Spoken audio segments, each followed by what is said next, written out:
आदाब नाजरीन, सियासत टीवी के बेहद ख़ास प्रोग्राम हैदराबादी सितारे में मैं आपका मेज़बान केबी जानी आप सभी का इस्तकबाल करता हूं। दोस्तों, मशहूर ड्रामा निगार विलियम शेक्सपियर ने कहा था कि ये दुनिया एक स्टेज है और यहाँ पर रहने वाला हर शख्स एक ऐसा फनकार है जो अपना अपना रोल अदा करने के बाद इस दुनिया इस स्टेज से रुखसत हो जाता है। थिएटर एक ऐसा जरिए इजहार है जिसने आज की नई नस्ल को भी अपनी जानिब राग़िब कर लिया है। आजकल नौजवान नई नस्ल के नौजवानों में ड्रामा निगारों की कोई कमी नहीं है और वो मौजूदा हालात के तहत नित नए मौज़ूआत को बुनियाद बनाकर ड्रामों का प्लॉट तैयार करते हैं।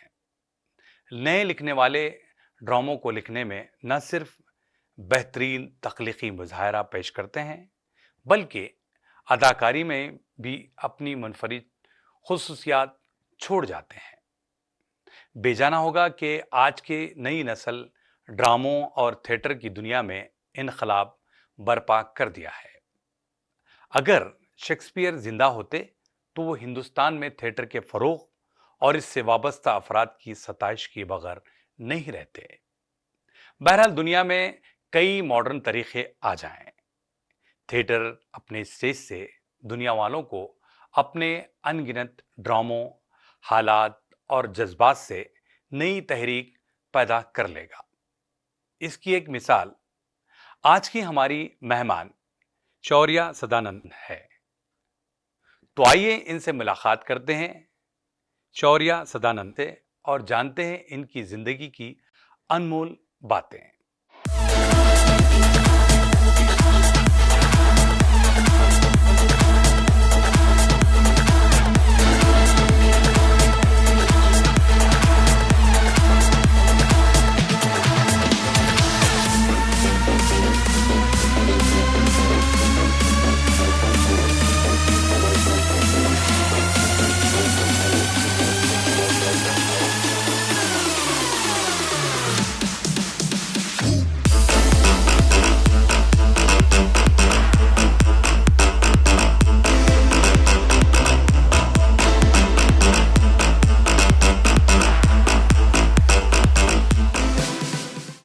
दोस्तों, हम आपको बताते हैं कि शौर्या सदानंद ये वो आर्टिस्ट है जिन्होंने गोल्डन हैदराबादीज में अपने शानदार परफॉर्मेंस के जरिए शायकीन का खूब दिल जीता है।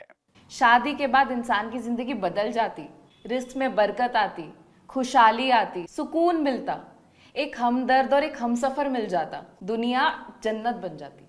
वो अच्छी बीवी मिली तो अलग अलग तरह के किरदार निभाकर बहुत कम वक्त में अपनी एक अलहदा शिनाख्त कायम की है। तो आइए मुलाकात करते हैं शौर्या सदानंद से। बहुत अक्ल है नहीं तुम्हारे को, तुम अपनी अक्ल तुम्हारे पास रखो, मेरे को तुम्हारे से घस लेना नहीं है। शौर्या सदानंद जी, आपका बहुत बहुत इस्तकबाल किया था हमारे इस शो में और बड़ी खुशी हो रही है कि आपने यहाँ तशरीफ लाई। आपका बहुत बहुत वेलकम किया जाता है। शुक्रिया आपका जानी सर, और शुक्रिया सियासत टीवी का कि आपने मुझे बुलाया इधर। और जितनी भी ऑडियंस देख रही है, दिस इज शौर्या सदानंद। आप लोगों ने मुझे गोल्डन हैदराबादीज में देखा होगा, अपने रील्स में देखा होगा, इंस्टाग्राम में देखा होगा, फेसबुक या व्हाट्सएप के जरिए देखा होगा, पर आज मैं कुछ और करने आई हूँ इधर। नाजरीन, हम आपको बता देंगे शौर्या सदानंद जी खुद का एक प्रोडक्शन हाउस का शुरुआत की है सफ़रनामा के नाम से, जिसके लिए सियासत टीवी की जानिब से, सियासत टीवी की टीम की जानिब से और हमारी जानिब से आपको बहुत बहुत मुबारकबाद। और आपका एक बहुत ही ज़बरदस्त प्ले पति चाहिए, इसीलिए यहाँ पर पधारी हैं, बल्कि तशरीफ लाई हैं। हाँ शौर्या, एक बात मुझे समझ में नहीं आ रही है कि भाई, जबकि आप सोशल मीडिया पर काफ़ी छाई रही पिछले 4 सालों में या 5 साल से लगातार, जी खुद आप पत्नी का रोल करती हैं। हाँ जी और फिर आपने अभी प्ले के जरिए ये पैगाम देने की कोशिश की है कि पति चाहिए। आखिर कैसा पति चाहिए जो प्ले के जरिए आप बताना चाहती है? तो ये तो हाँ ऐसा हो गया है कि मैं पत्नी का इतना रोल प्ले कर लिया है कि तो लोगों को लग रहा है कि अभी कितना और पत्नी बनना है इसे। पर ऐसी बात नहीं है। ये कॉमेडी शो है, एक हिंदी प्ले कर रहे हैं हम। Hi, I'm Sarla. I'm looking for a husband, not for myself, but for my sister Mandu. She's very beautiful, so we're looking for somebody who can take care of her house, her entire grahasti, and somebody who can take us out whenever we want to shopping, to grocery, to just like outing, you know, and somebody who obeys Mandu's orders as well as ours. So if you think you can be that one, you can come to Rangbhoomi on 8th of September, 8 p.m. and I'll see you there. इसका नाम है पति चाहिए और ये बहुत ही अलग है स्टोरी। इसकी वैसी नहीं है जैसे मेरी और रज़ा की हर दिन की घिटपिट वाली नहीं है स्टोरी, बहुत डिफरेंट है। अच्छा। ये थिएटर है। यहाँ पे हम लाइव शो करेंगे। यहाँ पे हम आपके सामने, आप हमारे सामने बैठ के हमें परफॉर्म करते हुए देखेंगे। आप परफॉर्मेंस के बाद हमसे मिल सकते हैं, वार्तालाप कर सकते हैं, आप बता सकते हैं कि आपका एक्सपीरियंस कैसा रहा। तो ये एक्सपीरियंस मैं देना चाहती हूँ, जो कि मैं हमेशा से एक थिएटर आर्टिस्ट ही रही हूँ। बिल्कुल। तो ये मैं चाहती हूँ कि मेरे अंदर का थिएटर आर्टिस्ट अभी और बाहर निकले और मैं हेल्प करूँ जितने भी लोग हैं जो इंटरेस्टेड है थिएटर में, which is the most purest form of acting of any art, that is most cultural, most ethnic form of acting is theatre. तो मैं चाहती हूँ कि लोग जाने इसके बारे में और लोग इंटरेस्ट दिखाए इसमें। नहीं, लेकिन एक बात है शौर्या, जिस तरह आप ऑलरेडी यूट्यूब में इतनी हिट हो गई थी जी।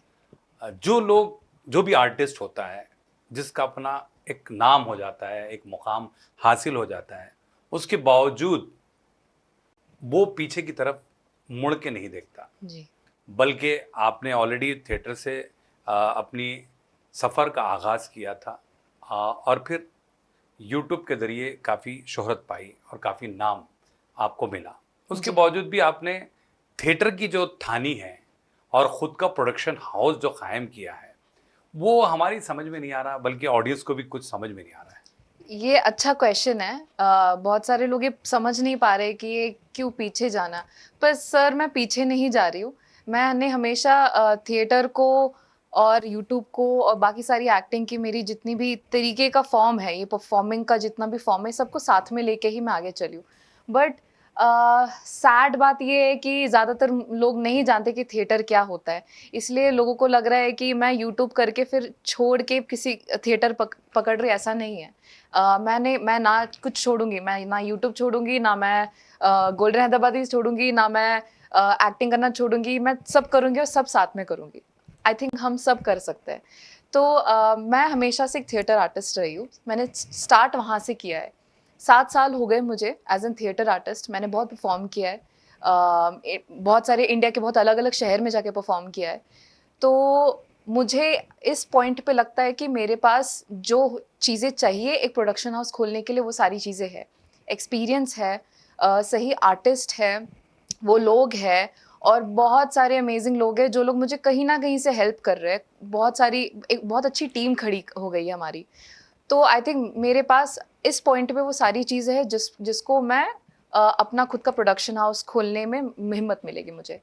तो बस इसीलिए थिएटर चालू किया है, क्योंकि अभी मैं चाहती हूँ कि इट्स हाई टाइम कि हैदराबाद में पता लगे कि कितना अच्छा थिएटर होता है। और जितनी भी मेरी आवाम है, हैदराबाद की आवाम है, जिन्हें नहीं पता है या जिन्हें पता है, वो आए और थिएटर को, कम्युनिटी को सपोर्ट करें। नहीं, एक बात है, देखिए आप थिएटर का जिक्र किया है जी। तो थिएटर से जुड़ी बहुत सारी बातें भी हम आपके साथ करेंगे, लेकिन यूट्यूब एक आर्टिस्ट के लिए एक बहुत अच्छा माध्यम है, एक अच्छा प्लेटफॉर्म है जिसमें आप तरह तरह के रोल या फिर आपके पास जो भी एक्टिंग स्किल्स है वो बता सकती हैं। जी। वो ऑलरेडी आपने बता दिया है। जब सारी चीज़ें आपकी यूट्यूब पे लोग देख चुके हैं, फिर थिएटर की तरफ क्यों आए? क्योंकि सर आप एक वीडियो देखोगे, आपका वो 5 या 10 मिनट या 15 मिनट का आप एक वीडियो देखोगे, आपके जहन में वो वीडियो ज़्यादा देर तक नहीं चलेगा। क्योंकि आजकल क्या है ना, हम स्किप कर लेते हैं बहुत जल्दी। रील्स 10-10 सेकंड की रील्स होती है, हम हमारे पास पेशेंस नहीं, हम स्क्रॉल करते रह गए। तो हम जितना इतना कंटेंट है कंज्यूम करने के लिए, इतना कंटेंट है देखने के लिए, पर हमारे पास ज़हन में रहने वाला कुछ रहता नहीं है। At the end of the day हमें याद ही नहीं कि हमने कितना कंटेंट देखा है। ऐसे जनरेशन में मैं चाहती हूँ कि हमको पता लगे कि थिएटर एक ऐसी जगह है जहाँ पे आप देखोगे ना एक परफॉर्मेंस। कल ही रात मैं एक शो देख के आ रही, कल एक प्ले देख के आ रही, बहुत ही अमेजिंग प्ले था और वो अभी तक मेरे दिमाग में घूम रहा है।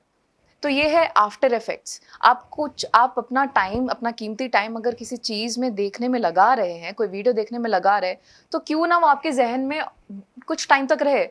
तो ये थिएटर करता है, आपको फील आएगा, आपके सामने कोई कुछ बोल रहा है, वो इमोशंस आपके सामने एक ही रूम में हो रहा है ये सारा, तो वो आपको जो जो फील है ना वो बहुत टाइम तक रहेगा। और ये एक्सपीरियंस मैं चाहती हूँ कि सारे लोगों को मिले। तो ये बहुत डिफरेंट है। यूट्यूब अलग है, इंस्टाग्राम पे रील्स बनाना अलग है, मूवीज बनाना अलग है, ओटीटी प्लेटफॉर्म अलग है। Theatre is a live performing form, हम लाइव परफॉर्म कर रहे हैं, कोई कट नहीं है, कोई टेक नहीं है।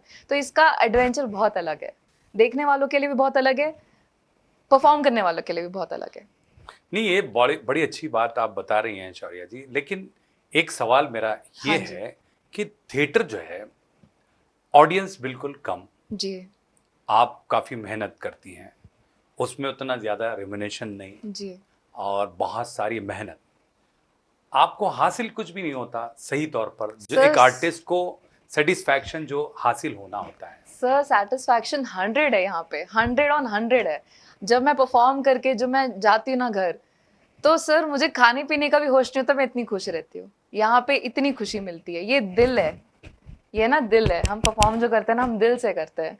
हमें नहीं कोई लालच कि पैसा नहीं मिल रहा या फेम नहीं मिल रहा है। यहाँ पे थिएटर आर्टिस्ट को ये सबकी लालच नहीं है, बट मुझे लगता है कि होनी चाहिए, क्योंकि आप इतनी मेहनत करते हो, आपको पैसा भी मिलना चाहिए, आपको फेम भी मिलना चाहिए इस हाँ, चीज़ से। बिल्कुल। मैं अग्री करती हूँ, बट वो ज़रूरी नहीं है। उसके बगैर भी सर बहुत खुश है हम परफॉर्म करते हुए। हम बहुत जब हमारा परफॉर्मेंस खत्म हो जाता है, हम जब घर जाते हैं सर बहुत बड़ी स्माइल लेके जाते हैं सर, वो है सेटिस्फैक्शन हमारा।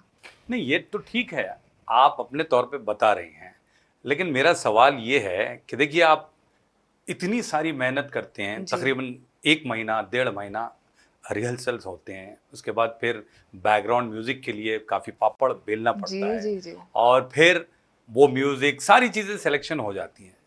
फिर आप उस प्ले को पेश करती हैं, जो बहुत ही थिएटर बिल्कुल छोटा-सा होता है, जी यानी 150-200 ऑडियंस तक ही वो प्ले देख पाते हैं। जी तो इसको बड़े पैमाने पर क्यों हम प्रेजेंट नहीं करते? आपका जो फन है, आपकी जो मेहनत है, उसको एक अच्छे से प्लेटफॉर्म पर अगर पेश करें तो कितना बेहतर रहेगा। सर, इससे बेटर प्लेटफॉर्म ही नहीं है कि हमें लोग टिकट खरीद के हमें लोग देखने आ रहे हैं और हमसे मिलने आ रहे हैं फेस टू फेस। तो सर इससे ज़्यादा बड़ा प्लेटफॉर्म क्या होगा कि आप अपने आप आइडियल को देख रहे हो, या आपका इंस्पिरेशन सामने खड़ा है। रज़ाक भी थिएटर करता है, बिल्कुल। तो रज़ाक ने भी थिएटर से ही हम मिले हैं, मैं रज़ाक जब थिएटर से मिले। तो सर इससे ज़्यादा बड़ा प्लेटफॉर्म क्या होगा? यहाँ पे तो यूट्यूब, ओटीटी तो चलो नाम का प्लेटफॉर्म है, आप वहाँ पे देख लेते हो, ठीक है, अच्छा लगा, फिर खत्म ना, टाटा बाय बाय।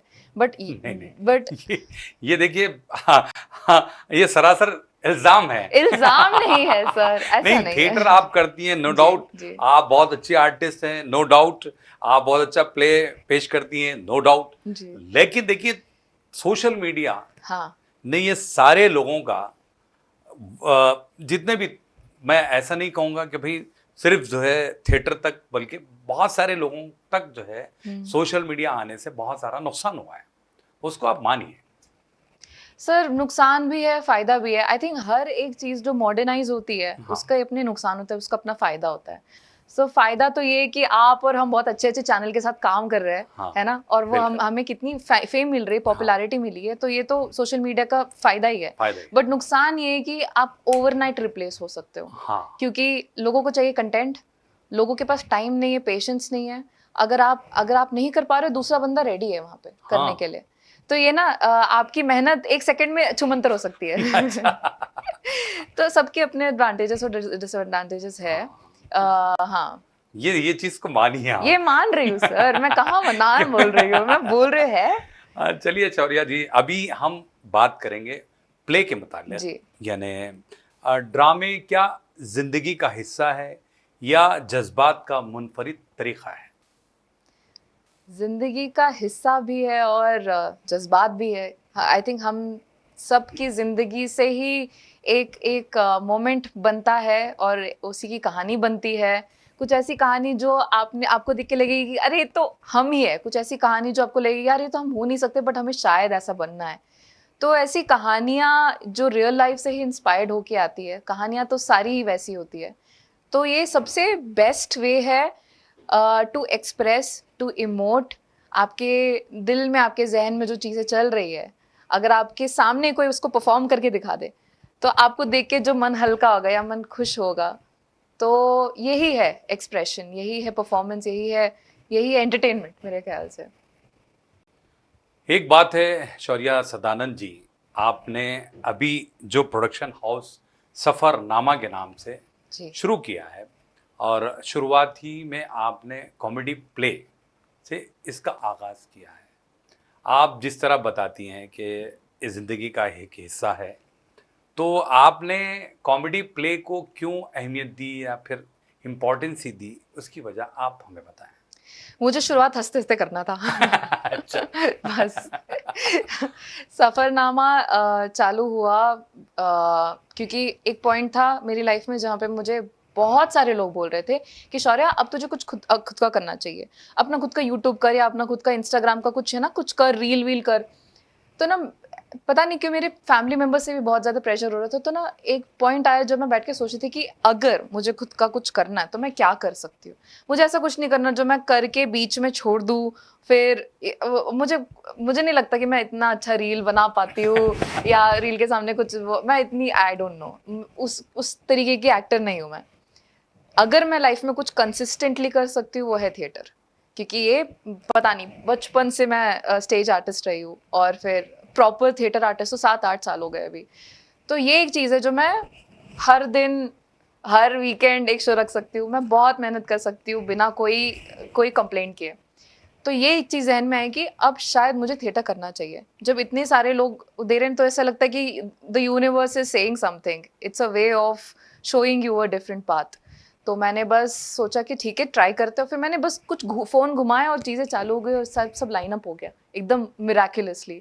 तो मुझे और भी ज़्यादा कॉन्फिडेंस आया कि हाँ सही है मैं जो कर रही हूँ। नहीं, लेकिन मेरा जो सवाल था वो अधूरा का अधूरा हो गया। सॉरी मैं डाइवर्ट हो गई क्या? नहीं, बिल्कुल नहीं, आप बराबर जा रही हैं। अच्छा, हमें ये बताइए कि कॉमेडी प्ले हाँ की जो शुरुआत करने की वजह क्या है? Comedy, क्या आप हाँ, कॉमेडी सही है अच्छे ढंग से पेश कर सकती हैं या फिर गोल्डन हैदराबादीज में जो आपने पत्नी का रोल हाँ। अलग अलग अंदाज में, अलग अलग वे में पेश किया था, उसको आप कैश करना चाहती हैं? आपको लगता है कि मैं नहीं कर सकती कॉमेडी? नहीं मैं ऐसा कभी नहीं कॉमेडी से ही कहूँगा। हम तो कॉमेडी से ही आए हैं। हाँ, सब लोग कॉमेडी को ही जानते हैं और मुझे लगता है बहुत ही सही तरीका है स्टार्ट करने का। कॉमेडी में सब मन खोल के हंसेंगे। हम भी परफॉर्म करते करते हमें इतनी हंसी आती है कि हम कुछ करने जा रहे हैं, हम हंस रहे, रिहर्सल में कितनी सारी इम्प्रोवाइजेशंस हो रही है। तो ये बहुत बहुत सही तरीका है कि आप लोगों को हंसाओ। आई थिंक ये बहुत बड़ा सवाब का काम है। हाँ बिल्कुल। मेरे वो थोड़े उर्दू के लफ्ज जो है ना मेरे इधर उधर हो जाते हैं। नहीं, फिर भी आप बहुत अच्छा कर रही हैं और उर्दू नाप तोल के बोलती हैं। हाँ। क्योंकि हाँ, आपने पत्नी वाला जो कैरेक्टर किया है, बीवी वाला, गुस्से वाली बीवी जो हमेशा रज़ाक को डांटती है, तो आपको आइडिया मिल गया है कि कौन से अल्फाज में लोग हंसेंगे। हाँ, ये तो मुझे रज़ाक ने बहुत अच्छे से समझा दिया है। इसीलिए क्या कैसे अल्फाज में बोलूं जिससे तुम खूंखार बीवी समझ आओ। तो ऐसे अल्फाज तो मुझे पता लग गए। सही बात है। शौर्या जी, थोड़ा सा मैं आपको यहाँ पर रोकना चाहूँगा। तो नाजरीन, इस दिलचस्प गुफ्तगू के सिलसिले को हम जारी रखेंगे एक मुख्तसर से वक्फे के बाद।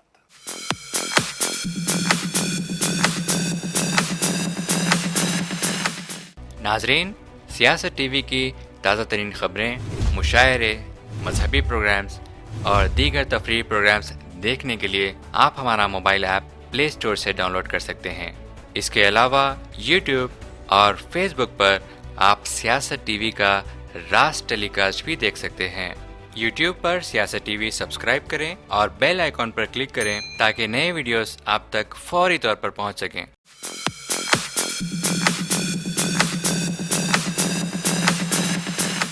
वक्फे के बाद आप सभी का हम खैर मकदम करते हैं। आज हम बात कर रहे हैं यूट्यूब की दुनिया का जाना पहचाना नाम, जो प्ले की दुनिया में भी एक मुनफरिद मुकाम रखने वाली शौर्या सदानंद जी, जो हमारे साथ मौजूद हैं। बहरहाल वक्फे से पहले, ब्रेक से पहले आपने शुरुआती दौर की बातें हमसे शेयर की और फिर आप जो प्ले लेकर आया है उसके बारे में भी काफ़ी तफसीली गुफ्तगू की। अभी मुझे ये ज़रूर बताएं, क्योंकि आप प्ले से जुड़ी हैं जी। बहुत सारे ड्रामा में काम किया, उस एक्सपीरियंस के हिसाब से, उस तजुर्बे की बुनियाद पर मेरा जो अगला सवाल है वो ये कि ड्रामों में डायलॉग का क्या रोल है? ड्रामे में या किसी भी कंटेंट में डायलॉग्स का उतना ही रोल है जितना उसके भाव का है, जितना उसके फील का है, जितना उस कैरेक्टर का है, जितना उस खामोशी का है। डायलॉग के बीच में की खामोशी भी उतनी इंपॉर्टेंट होती है, डायलॉग्स भी इंपॉर्टेंट होते हैं, एक्सप्रेशन भी इंपॉर्टेंट होती है, वो पूरी फील भी इंपॉर्टेंट होती है। तो ऐसी कोई एक या दो चीज़ नहीं होती जो जिससे एक पूरा प्ले या एक पूरा ड्रामा डिसाइड होता है। आई थिंक डायलॉग्स उतने ही ज़्यादा इंपॉर्टेंट होते हैं जितनी उस तरीके की डिलीवरी होती है। आप जिस तरीके से डिलीवर करोगे, आप डायलॉग्स के पीछे उसका फील करोगे, आपके एक्सप्रेशन क्या होगी, आपकी आवाज़ क्या होगी, आपका फील क्या होगा, जैसा फील करोगे आप वो होगा। तो आई थिंक सभी चीज़ें बहुत इंपॉर्टेंट है सर। लेकिन एक चीज़ है शौर्या, आप जिस तरह पुरानी अगर फिल्में आप निकाल कर देखें तो डायलॉग की बड़ी अहमियत होती थी और बड़े ख़ास तौर पर डायलॉग्स को लिखा जाता था और एक नाम होता था, जिस तरह सलीम जावेद, हाँ, वेरी फेमस। जी। फिर खादर खान जी। जो बहुत लेजेंड्स गुजरे हैं जी। हमारे इस इंडस्ट्री में, और फिर सलीम जावेद तो हैं अभी, तो बहुत सारे। तो लेकिन आजकल जो फिल्मों में डायलॉग को उतनी ज़्यादा अहमियत नहीं दी जा रही है, या फिर आप क्या सोचती है, क्या इमोशनल सीन्स नहीं बन पा रहे हैं, या फिर ऐसे समाज के सुलगते मौज़ूआत को लेकर फिल्में नहीं बनाई जा रही जिसकी वजह से डायलॉग का होना ना होना बराबर हो रहा है? सर दो चीज़ें यहाँ पे, अच्छी भी है बुरी भी है कि हम ना बहुत मॉडर्नाइज हो गए। डेफिनेटली आप मॉडर्नाइज तो हो गए, जैसे चेंज होगा वैसे मॉडर्नाइज हो गए। तो पहले का जो तरीका था सिनेमा को लेके, डायलॉग्स को लेके, जैसे आपने स्पेसिफाई किया डायलॉग्स को लेके, पूरी फिल्म मेकिंग का बहुत चेंज हुआ है, जरिया बहुत चेंज हुआ है। अभी कितना कुछ VFX है, कितना कुछ आर्टिफिशियल है। तो मेरे ख्याल से ये इम्पोर्टेंट नहीं है कि आप आज क्या हो रहा है या कल क्या हो रहा है, तब जो हो रहा था आज जो हो रहा है, इतना ही इंपॉर्टेंट है। बट प्रॉब्लम आज की ये है कि हमारे पास क्वांटिटी है, क्वालिटी नहीं है। पहले ज़माने में मुझे याद है मेरे पापा को हर एक मूवी के, पुरानी हर एक मूवी के ना म्यूजिक कंपोजर कौन है, वो सॉन्ग का, वो डायलॉग का राइटर कौन है, वो सॉन्ग का लिरिसिस्ट कौन है, वो सॉन्ग गाया किसने है, सब पता होता था। डायरेक्टर, प्रोड्यूसर, सब नाम के हिसाब से पता होता था। सिर्फ हमें आजकल क्या एक्टर के नाम नहीं पता होते क्योंकि इतने क्वांटिटी में फिल्म्स निकल रही है, हम ज्यादातर फिल्म्स देख ही नहीं पाते। पहले ज़माने में कुछ एक आध दो आध फिल्म निकलती थी, वो चलते रहती थी। अभी एक महीना रहेगी मूवी थिएटर में और फिर निकल जाएगी। तो मेरे हिसाब से क्वांटिटी का प्रॉब्लम है। आजकल हर कोई बहुत कुछ कर सकता है। आप लोन ले सकते हो फटाफट, आप मूवी बना सकते हो फटाफट, आप मेहनत नहीं हो रही है मेरे ख्याल से। पहले टाइम पे बहुत मेहनत होती थी, कुछ ही आर्टिस्ट होते थे, हर छोटी चीज़ के लिए बहुत ज़्यादा हार्ड वर्क करना पड़ता था उन्हें, बहुत एफर्ट लगाने पड़ते थे। कुछ चीज़ें सोर्स करने के लिए कितनी मुश्किल होती थी, कॉस्ट्यूम से लेके डिज़ाइनर्स तक लेके नहीं होते थे इतने सारे। तो जो बनता था बहुत अच्छा बनता था और ऑडियंस उसको एक्सेप्ट करती थी। अभी ऑडियंस भी ऐसी है कि हर चीज़ में नुक्स निकालने वाली, कि ना नहीं ये बहुत ऑफेंडिंग था, कोई बोलेगा कि नहीं ये ऐसा ही होता है। तो दौर चेंज हुआ है, तरीका चेंज हुआ है, पर मेरे ख्याल से ऑडियंस भी चेंज हुई है, पर मेरे ख्याल से कि मेहनत उतनी ही लगनी चाहिए। तो जहाँ पे मेहनत नहीं लग रही है वहाँ पे काम नहीं दिख रहा है, और हमको ज़्यादातर वही काम दिख रहा है कि जहाँ पे मेहनत नहीं लग रही है ना। अब मैं नाम नहीं लूँगी, पर बहुत सारे ऐसे एक्टर्स है एक साल में 15 मूवी कर रहे हैं वो लोग, और बड़े बड़े एक्टर्स है। 15 मूवी कहाँ से कर रहे हैं? मतलब मशीनें लगी है क्या ऐसे फटाफट फटाफट रीलें निकाल रहे, क्या कर रहे, कैसे कर रहे हैं? तो क्वालिटी पे ध्यान नहीं दे रहे हैं। तो इसलिए इन जनरल बॉलीवुड का आजकल का या मूवी का ना तरीका हमको समझ नहीं आ रहा है, मेहनत नहीं लग रही है। वही आप मलयालम इंडस्ट्री में देखो, इतने अमेजिंग मूवीज निकलते हैं, मतलब कहाँ से सोचा है ऐसे लोगों ने। मैं तो आजकल मलयालम मूवीज देख रही हूँ, मुझे हिंदी से उड़ गया मेरा मन। अच्छा हाँ जी, अच्छा। सॉरी मैं ज्यादा बोल नहीं रही नहीं हूँ। नहीं, एक बात है शौर्या, आप भूल रही हैं हाँ जी कि अभी एंटरटेनमेंट के जो जराए हैं वो बहुत ज्यादा हो गए हैं, जी, जिसकी वजह से भी बिल्कुल लोग सही। मेहनत कम कर रहे हैं, लपट के बस जल्दी हो रही है चीजें, फटाफट फटाफट। फटाफट। और बिल्कुल फिर सही, टेक्निकली भी हम स्ट्रांग होते जा रहे हैं।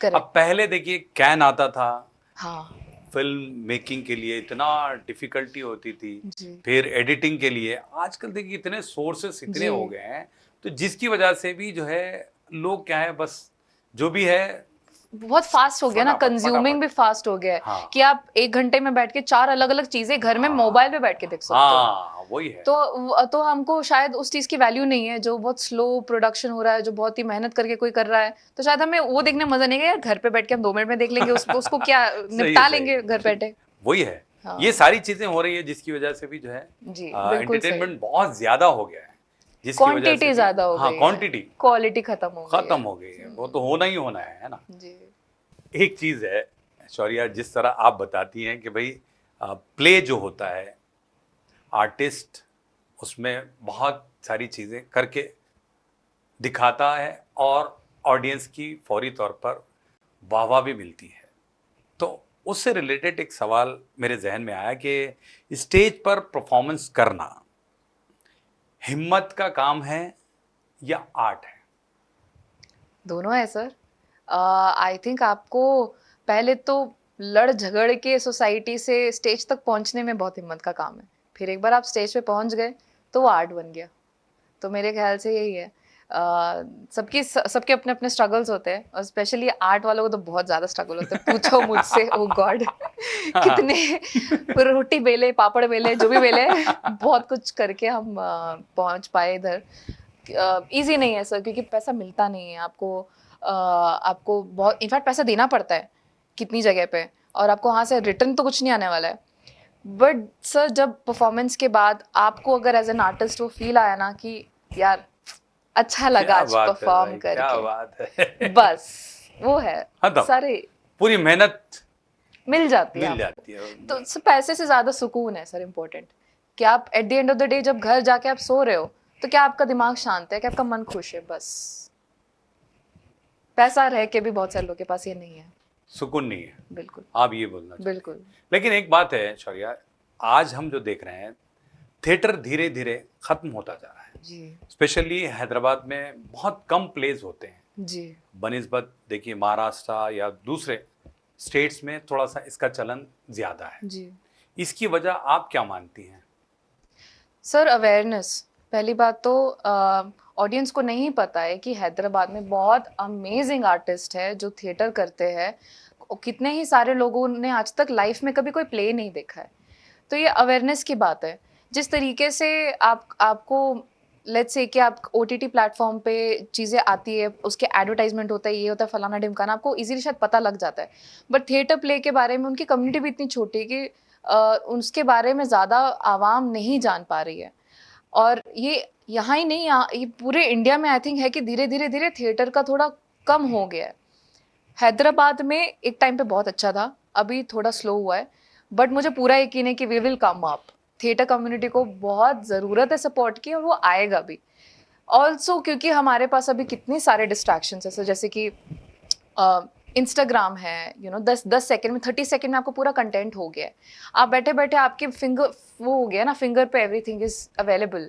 और ऑल्सो मुझे बहुत सारे लोगों ने एक चीज़ बोली कि जब मैं बोलती, प्रमोट करती कि आपको आना चाहिए थिएटर देखने के लिए, आपको प्लेस देखने चाहिए, तो बोलते कि हम 200 की टिकट लेके प्ले देखने से देखना इससे बेटर तो हम मूवी चले जाए।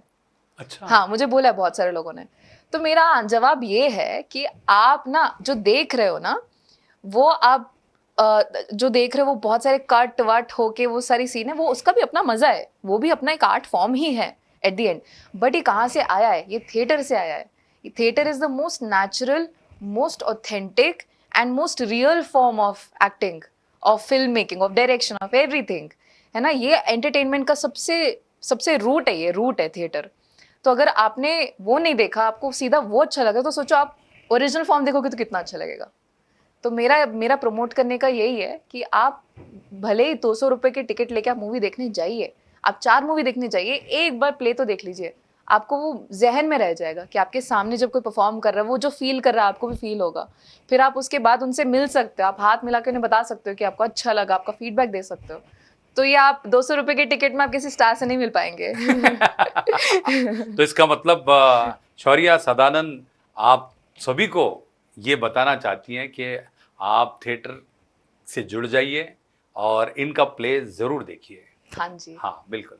लेकिन एक बात है, जिस तरह आप बता रही हैं कि 200 रुपये का टिकट, फिर जाना, सारी चीज़ें, ये तब होगा रेगुलर प्लेज अगर पेश होते रहें या सिटी में इस तरह के प्लेस होते रहें, तब लोगों में अवेयरनेस आएगा, लोग जुड़ेंगे और फिर प्ले देखने के लिए टाइम निकालेंगे। सर होते हैं, नहीं, बहुत कम होते हैं सर शौर्या, हर देखिए। वीकेंड होते हैं सर शो। नहीं, ये अलग बात है। मैं नहीं कर रही, कोई और हाँ। तो करेगा।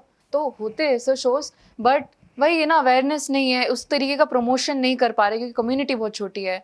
बुक माई शो पे एक पूरा सेगमेंट है, अब जैसे मूवीज का टिकट बुक करते हो bookmyshow.com पे जाके, वैसे ही प्लेस का भी एक सेगमेंट है, आप वहां जाके बुक कर सकते हो, देख सकते हो कि कौन से शोज हो रहे हैं हर वीकेंड। तो हम वीकेंड पे तो ऑलमोस्ट हर वीकेंड शो होता है सर, बट अवेयरनेस नहीं या है। फिर अवेयरनेस के लिए या तो देखिए मीडिया का सपोर्ट लें तो ये बेहतर होगा, जी। है ना। मतलब आए दिन कुछ ना कुछ जो भी प्लेस होते हैं वो आप जो है न्यूज़पेपर के ज़रिए या टेलीविज़न के ज़रिए या फिर सोशल मीडिया के ज़रिए इसको थोड़ा सा अच्छा प्रमोट करें।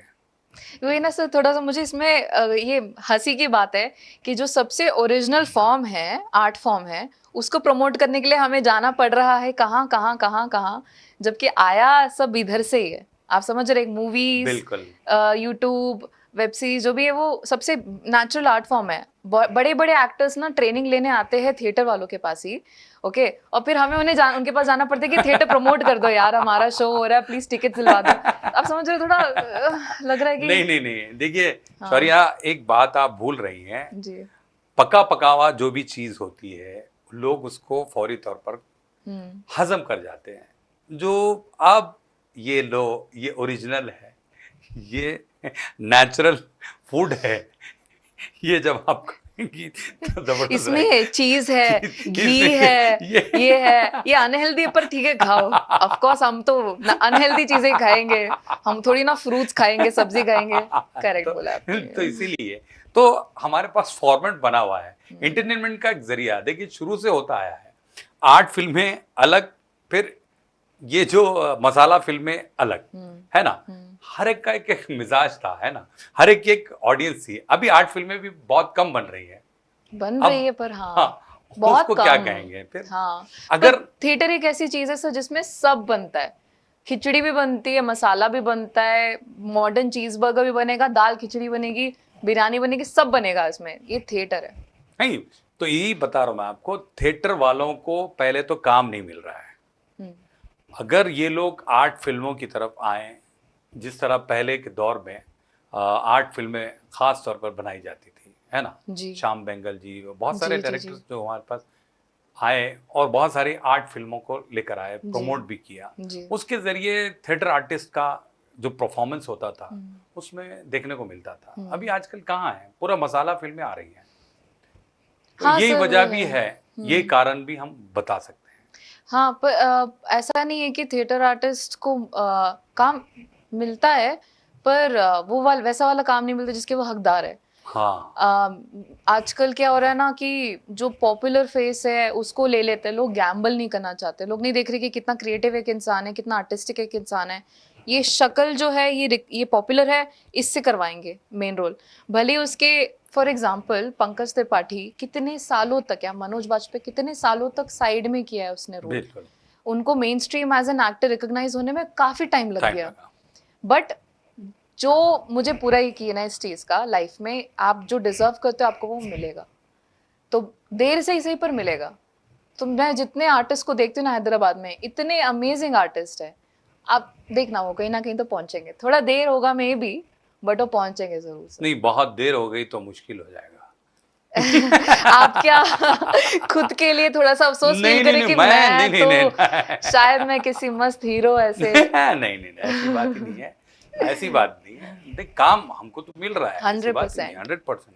हमने भी थिएटर किया है, जी फिर बहुत सारे काम, ऐसा कुछ भी जी। नहीं है, लेकिन जो लोगों को काम मिलना चाहिए, जिस हम्म तरह का काम नहीं मिल रहा है, वो अफसोस है ना? अफसोस तो है सर, पर इसका हम कुछ नहीं कर सकते। अब बस हम अपने आर्ट पे ध्यान देंगे, अपने क्रिएटिविटी पे ध्यान देंगे, मेहनत करते रहेंगे। बाकी बहुत किस्मत का खेल है सर ये फिल्म इंडस्ट्री, कि हम ऑडिशंस कितने देते हैं, मतलब 1000 से ऊपर ऑडिशन देते होंगे हम साल में, जी। पर उसमें से एक भी अगर आता है आपको तो आप आपकी खुशकिस्मती है। तो इसमें लक भी बहुत मैटर करता है मेरे ख्याल से। बाकी मेहनत सबसे पहले, मेहनत। नहीं, मेहनत तो सभी लोग कर रहे हैं जी शौर्या, लेकिन जो है किसी किसी को, हाँ मिल जाता है फॉर सम रीजन, हाँ, पर ठीक टाइम है यार। पर छिक्का लग जाए तभी मैच विन हो सकता है, ये है। बट जिसको जो जो डिजर्व करता है वो 100% मिलेगा सर, हाँ, ये तो मैं बिल्कुल। पूरा यकीन करती हूँ। लगातार आप काम करते रहें। बस हमें काम पे फोकस करना है अभी, और कुछ नहीं। चलिए, बहुत अच्छी अच्छी बातें आप बता रही हैं। चलते चलते, क्योंकि जब आपने प्ले का जिक्र किया है, पति चाहिए, जी इसका जो स्टोरी का प्लॉट है, और ये आपने किससे इंस्पायर होके लिखा है, या फिर ये किस तरह जी। ये प्ले बना, उस बारे में थोड़ा सा बताएं। तो ये एक कॉमेडी प्ले है, हिंदी कॉमेडी प्ले है, पति चाहिए, जो राजेंद्र तिवारी जी ने लिखा है, और इसे डायरेक्ट कर रहे हैं चांद खान। ये ऑलरेडी चांद जो है उन्होंने ऑलरेडी ये प्ले डायरेक्ट किया हुआ है और परफॉर्म भी किया है खुद। तो मुझे कॉन्फिडेंस था कि he will pull it off. And हमने ये सिलेक्ट किया क्योंकि बहुत ज़्यादा मसाला है इस प्ले में, बहुत कॉमेडी है। मैं दो दो लाइन में अगर बताऊँ तो, एक लड़की है जो पेपर में इश्तेहार डालती है कि मुझे पति चाहिए। अब ये इश्तेहार देख के जो जैसे जैसे नमूने आ रहे हैं, अच्छा। है ना, तो ये इतने सारे, ये पूरी स्टोरी ऐसी बिल्ड हो रही है कि अच्छा। ऐसे ऐसे अलग अलग नमूने आते जाते हैं, उनकी एंट्री उनकी एग्जिट। तो ये कॉमेडी प्ले है और आपको बहुत मजा आएगा। ये हो रहा है रंगभूमि स्पेसेस गच्चीबौली में 8 सितंबर 8 बजे। तो अगर आप भी आएंगे सर मुझे बहुत अच्छा लगेगा, बिल्कुल, प्लीज जरूर आइए। आएंगे। जरूर आऊँगा। जी लेकिन आप पहली मर्तबा ये प्ले लेकर आई हैं, जी। ये बताइए कि जब आप पहली मर्तबा इस तरह का प्ले पेश कर रही हैं, जबकि आपने बहुत सारा काम किया है यूट्यूब जी के लिए, तो कैसा एक्सपीरियंस रहेगा? सर मेरा एक्सपीरियंस, अभी तो मेरी हालत बहुत बुरी है सर। मैंने कभी नहीं सोचा था कि इतना मेहनत होता है कि प्रोडक्शन में। मैं तो एक्टिंग करने में बहुत अच्छी थी, मेरे को लग रहा है क्यों बहुत हेडेक ले लिया मैंने फालतू का। बट नहीं, जितनी भी मैंने, बहुत मेहनत लगती है सर, मैं क्या बताऊँ। मतलब बहुत, अब मैं अभी पोस्टर्स ऐसे लगा के आ रही हूँ, पोस्टर प्रिंट्स करवाने तक, पोस्टर एक जगह चिपकाने तक, रिहर्सल, लोगों को एक्टर्स को कॉल करके बुलाना, मतलब हर चीज कर रही हूँ मैं। तो मतलब करना ही होगा, मेरा प्रोडक्शन है, मैंने खोला है, तो फिलहाल तो मैं बहुत परेशान हूँ। बस आ जाए, लोग आ जाए शो देखे हमारा, क्योंकि मेरा मेरा खुद का प्रोडक्शन है। जो भी है sir, honestly I am enjoying it. मैं बिल्कुल। बहुत सीख रही हूँ ये पूरे जर्नी में। बहुत मेहनत हो रही है, बहुत ज्यादा मेहनत लग रही है। मैं खुद परफॉर्म भी कर रही हूँ बाय द वे, ये सब करते हुए हाँ, शौर्य सदानंद परफॉर्म भी कर रही है ये सब झेलते हुए। तो बट मैं अच्छा करूंगी, सब अच्छा करेंगे, बहुत बिल्कुल। अच्छे आर्टिस्ट है मेरे साथ जो जुड़े हुए। तो मेरा आधा काम आसान हो गया उन लोगों की वजह से। बाकी सारी चीज़ों पे अभी मेरा फोकस है कि प्रमोट कैसे किया जाए, कैसे आवाम को बताया जाए, अवेयरनेस फैलाया जाए कि थिएटर होता है, आप आए देखें। और फर्स्ट शो है सफ़रनामा का, सफ़रनामा प्रोडक्शंस, ये नाम भी मुझे बहुत मेरा दिल के करीब है। तो बस आ जाए सब 8 सितंबर बिल्कुल को। बिल्कुल। तो बहरहाल, आप शौर्या सदानंद जी जो पति चाहिए ये प्ले जो लेकर आई हैं, इसको आप ज़रूर देखें, और इनसे आपको मिलने का भी मौका मिल सकता है। तो ज़रूर देखिए। आइए, आप, बहुत ज़रूर अच्छा ज़रूर, रहेगा। बिल्कुल, इंशाल्लाह। जी तो बहरहाल, आपके लिए नेक ख्वाहिशात और पेशगी, आपको बहुत बहुत मुबारकबाद। तो आप आई, इतनी अच्छी अच्छी बातें बताई, आपका बहुत बहुत शुक्रिया। Thank you very much. Thank you so much जानी सर। Thank you. तो नाजरीन, आज के लिए इतना ही। ऐसे ही ताबिंदा सितारों के साथ आपकी और हमारी मुलाकात होगी हैदराबादी सितारे प्रोग्राम में। आप अपने दोस्त और होस्ट केबी जानी को इजाज़त दें। अल्लाह हाफिज़।